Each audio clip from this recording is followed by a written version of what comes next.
నా ప్రియ జేడీఎస్ మిత్రులారా, ఈరోజు స్వచ్ఛమైన వాక్యం. భూమి మీద నీ అవయవాలను ఎలా వాడుతున్నావు?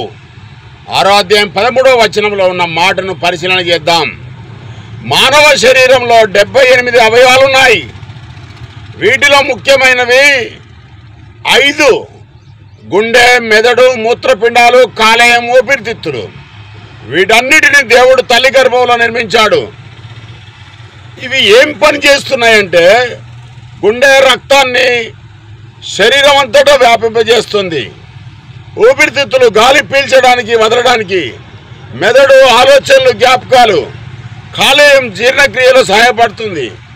మూత్రపిండాలు శరీరంలో వ్యర్థాలను తీసివేస్తుంది. చర్మం శరీరాన్ని కప్పి ఉంచుతుంది.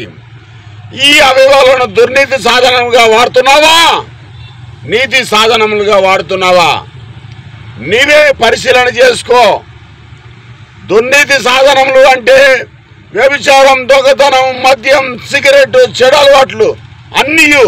ఈ లోకంలో ఉన్నదంతా లోకాశ, నేత్రాశ, జీవపుటంబము. ఇవన్నీ కూడా దుర్నీతి సాధనాలు.